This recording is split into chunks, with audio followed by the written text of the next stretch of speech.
An Impact Wrestling star re-signs with the company and is also working as a producer. We also have the latest viewing figures from Impact Wrestling on Access TV for this week's episode, plus a major Impact Wrestling star is currently working through an injury. All this and more in today's Impact Wrestling news.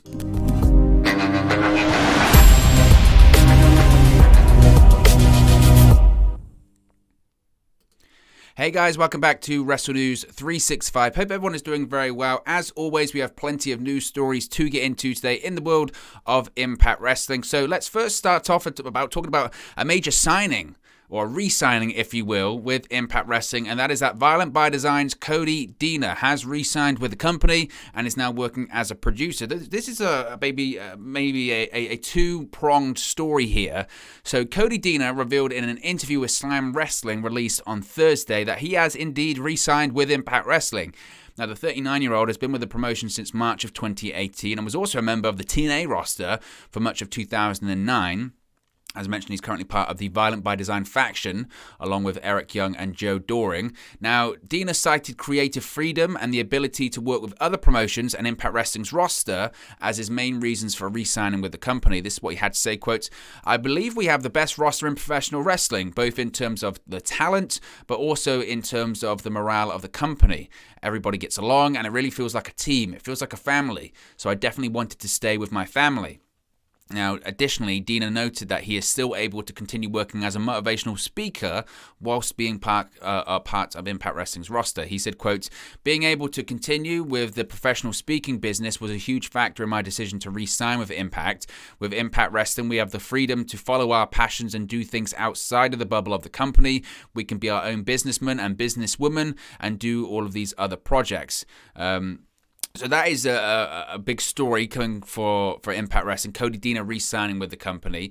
It was also said, and this is quite an interesting part here because I was not aware of this. I don't know if this has been a recent thing or whatever, but he's also working as a producer. So obviously it was reported by Slam Wrestling that longtime Impact star Cody Deaner has re-signed with the company. Fightful Select, Sean Ross Sapp, have released an update when it comes to this story, and they asked around about the deal over the past few days.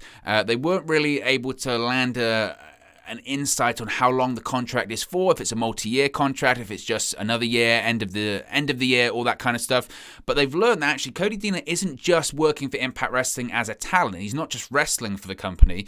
A recent set of television tapings, Deaner has been doing work as a producer/agent throughout the shows. Of course, the company also brought in Lance Storm recently to lend his expertise as an agent/producer for Impact Wrestling. So Cody Deaner's doing a bit of double duty here. In addition to being a talent, he's also working as a producer. Cody Deaner it's an interesting one because I remember Cody Deaner's original gimmick in 2008, 2009 was he was the sort of his wrist tape was sort of duct tape. That was kind of the gimmick, right? And it's like he lived in a trailer park and all that kind of stuff, and he was doing his thing. He wasn't the biggest star in the world, but he was just sort of, there. And then Hogan and Bischoff came in, and I remember at the time, it was a story that was out saying that Hulk Hogan specifically had said, get rid of that Cody Deaner, we don't want to be doing that kind of gimmick. So he left, and then, of course, came back in 2018, brought with him Jake Something as his cousin, and you had the Deaners as a tag team, which again was fine. I don't think it was a money gimmick or anything like that, but it was a tag team in the tag team division. Jake Something, of course, got a huge amount of potential and a huge amount of talent. We're going to be talking about him later on in the video. But really, he's really been doing his best work, arguably, of his career as part of this Violent by Design faction, with Eric Young being his mouthpiece and shaving the head, changing the gimmick, changing the look up. Is he ever going to be Impact World Champion, main eventer, all that kind of stuff? No. But also he's a company guy. He's always going to be, part of the company. He's always going to be part of the furniture. And I think that's probably why he's a producer as well, is that sometimes with agents and producers, especially nowadays, you don't tend to get the most famous main eventers to be agents in the company. And maybe they should, because you really would want those people to be passing their expertise, obviously. But when you've got someone that's got a lot of tenure with the company, like Cody Deaner, they can tout and lay out a match in the way that they know that Impact Wrestling wants them to have the match laid out, if that makes sense. That's why you see these people that are agents for people like WWE have been with the company a long time, because they know this is how WWE likes to have their matches laid out, for better or for worse. And the same with Impact Wrestling. Cody Deaner knows this is how Impact Wrestling likes to have their matches laid out, because he's been here long enough. And that's the situation there. So Cody Deaner's re-signed with the company. Let's talk about the ratings on Access TV this past week. Thursday's taped post-No Surrender edition of Impact Wrestling drew 111,000 viewers on Access TV, according to Nielsen via Showbuzz Daily. Now, this is up nearly 2% from last week's 109,000 viewers. Thursday's Impact drew a 0.03 rating in the 18 to 49 key demographic, which is even from the prior week's 0.03 key demo rating and the week before that. Impact did rank in the cable top 150. It actually ranked 141st in the cable top 150 with the 0.03 key demo rating, which is down from the prior week's 131 ranking. Impact's show ranked 149 for the night in terms of viewership on cable, which is down from the prior week's 138 ranking. Now, Thursday's Impact tied with the January 13 episode as the 5th best audience of the year so far. The show also tied with 4 other episodes for the 2nd best key demo rating of the year so far. Thursday's Impact viewership is up, as I mentioned, nearly 2% from the prior week, while the key demo rating is even. In terms of year-on-year, Impact's viewership for Thursday was down 35% from the same week in 2021, while the key demo rating was down 25% from the episode that aired 1 year before, which again is to be expected because this time last year, Impact Wrestling was still in an environment that had no fans and no spoilers. So year-on-year, they're always going to be down. I think the interesting thing now, given that we're in this situation where fans are back and they're back to regularly touring, it's going to be interesting this time next year what those numbers look like. If they still are down year on year, which frankly they probably will be because that's the state of television right now, that's where their area of concern will be. I think at this point, we've spoken so much about the ratings here on the channel, haven't we? But I think at this point, when it comes to Impact Wrestling, it's probably just not even worth comparing it to last year. Because last year and during the pandemic was such a different time, and there was no way of getting the spoilers that Impact Wrestling saw this rise in ratings that maybe they didn't necessarily expect. And are they even going to be able to get back to that on Access TV? Probably not, honestly. Probably not.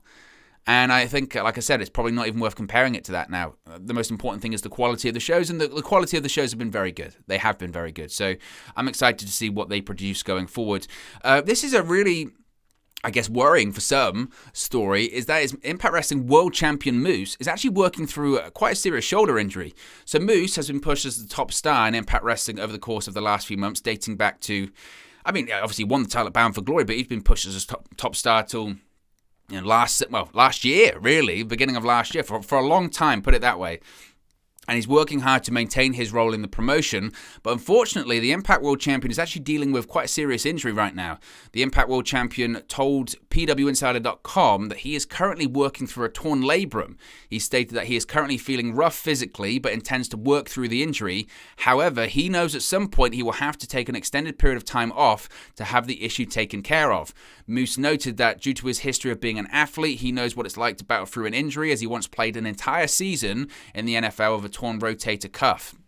So Moose, again, torn labrum is no joke. Eventually you have to get him fixed, and he will have to get it fixed. I would assume that it's just a case of when he drops the title, he'll then probably go have surgery and then be out of action for...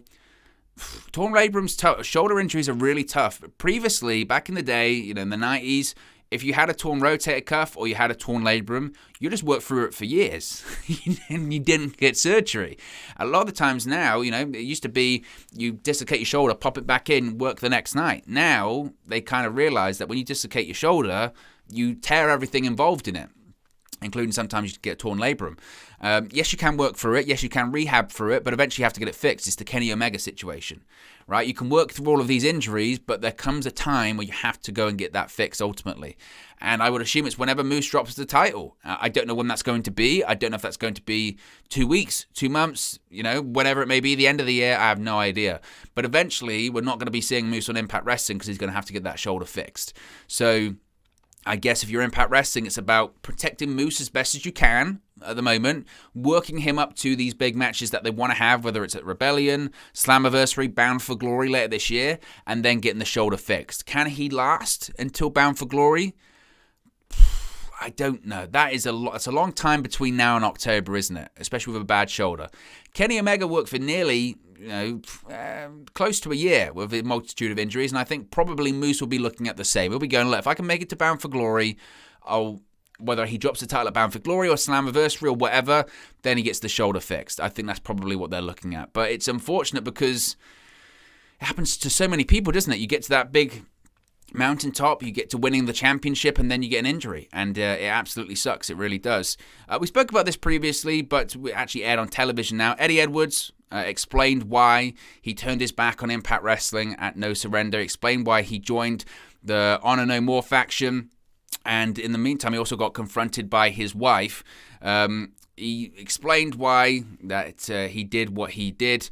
He mentioned that, it was a case of when Ring of Honor announced their hiatus, all the blood, sweat, and tears that he poured into Ring of Honor felt like nothing, and that's not why he opened the door to Honor No More. He said he turned his back on Impact Wrestling as an effort to expose the corruption within the company. When Impact allowed outsiders to walk through the doors, they should have seen what was coming. He mentioned Kenny Omega from AEW winning the Impact World Championship. He said he kept faith. The Impact knew what they were doing as time progressed. Eddie Edwards watched these challengers from Impact Wrestling fail in their jobs to bring the title back to the company. But he said, look, I actually myself was in a match and I beat Kenny Omega. Now, he didn't pin him, but he assumed the title shot was next. But it didn't happen. Instead, they chose Josh Alexander. And he said, at that moment, I revealed that Impact truly had no honor. So that's why he did what he did. And I spoke about this in the spoiler video we did. And I said, I thought that logic behind why Eddie Edwards did what he did, I think is great. I think that makes sense. I remember doing the watch long at the time, Impact Under Siege last year, and he won. And I went, right, Eddie Edwards is going to be the next challenger, and then he just never was. And I went, that's weird. Why isn't he? That doesn't make any sense. And the fact that they've revisited that, I'm glad, because it's a plot hole. It's like a film. It's like any film. When you watch something, there's a plot hole, and it's illogical. You go, that's illogical. That doesn't make any sense. So the fact that they've gone back and revisited that was great. But as I spoke about in the spoiler video, the part that came after that, when his wife came out,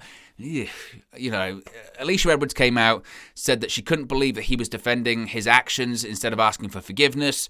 She criticized her husband for complaining about Josh Alexander's success. She felt that Eddie should be celebrating with his family.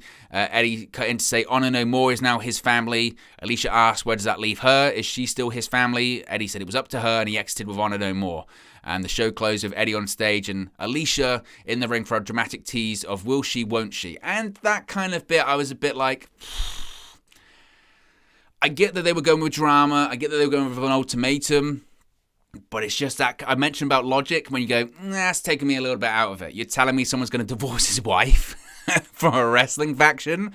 I know this is pro wrestling, and I know we're taking logical jumps here, but I could have done without that. I think the logic that self in that part was fine.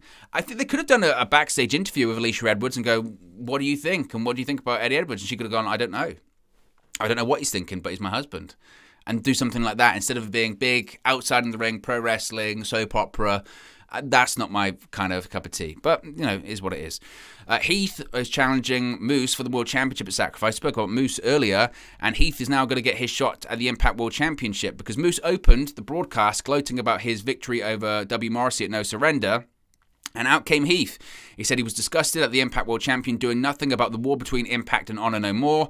He said, I busted my ass to get signed by Impact, even through injury. Impact and the fans stuck by him. That's why Heath will stand tall to help Impact, even if he has to do it alone. Moose questioned Heath's bravado with inquiries about his absence last month and at No Surrender. Heath said, it's because of COVID protocols, and said, I want to challenge Moose for the title so the fans can have a champion willing to stand up and fight for the company. Moose said, I don't care about you. I don't care about Ring of Honor. I don't care about your ugly kids. That was all that Heath could stand.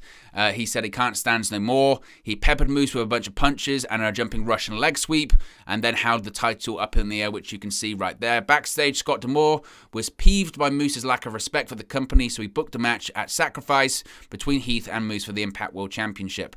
I don't think Heath's going to win the title. I spoke about that before. I'm glad to see Heath getting an opportunity. I mentioned before that I felt that when he signed with Impact and when he was a free agent from WWE, I said this guy can be an Impact World Champion. And I believe that. I think if he shows that he is at this level in this feud, then somewhere down the line in the future, Impact would be willing to put the title on him. This is his shot. Not a shot at winning it, but his shot at proving, yeah, I can be a viable champion for Impact Wrestling if they want me to be going forward. A couple of other stories here. This is a really interesting one. Kenny Omega, of course, did his interview, didn't he, with the Wrestling Observer radio show. And he spoke about a really interesting story when he was working those tapings for Impact Wrestling last year when he was the Impact World Champion, and spoke about an entire segment having to be cut because he was so badly injured. We had heard all of these reports at the time about how injured Kenny Omega was, and he's working through this multitude of injuries, which now, of course, he's out for. But this is fascinating. So he said, quote, "I wanted to build myself up as a champion that they wanted to see defeated, and there were times that was more difficult than others." It's a funny story, actually. When I was at Impact and my hernia got real bad, they did a lot of tapings when it was a no-fan arena setting in Nashville. I would be on every week doing something, whether it was showing up at the arena or walking out to the ring to cut a little bit of a promo or interfere in a match. I wouldn't necessarily have a match all the time, but it got to a point where I would do some six-man tag for an app special, another six-man tag for one of the TV shows, and maybe another tag match.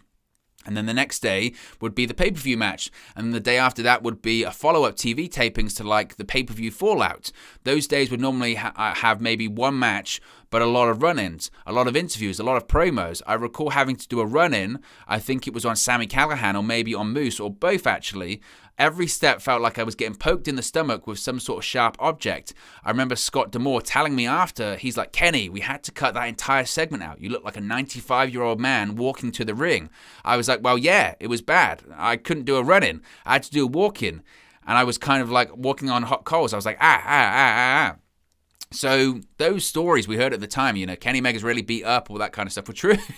So much so they had to cut out the ankle. And I think that is an extra level of respect, you know, you have to put on Kenny Omega's name, frankly, is that he was working for AEW, Impact, AAA, when he was so beat up he could barely walk. And especially in those empty arena settings, you're not even getting the adrenaline to work off the fans. It's a cold set and it's a cold set. And again, I think he deserves respect for that. I do. But a funny story there. Finally, we have a match announced for Sacrifice as well. One that we probably knew was coming. Trey Miguel is going to be defending the X Division Championship against Jake Something. Of course, Jake Something became the number one contender by defeating Chris Bay, Ace Austin, and Mike Bailey in a fatal four-way match at No Surrender. So we have a couple more matches announced for Sacrifice. I don't know who's going to win. I really think Jake Something might win this, or it might be his final match with the company because his contract's coming up very soon. So that's an interesting one to certainly pay attention to.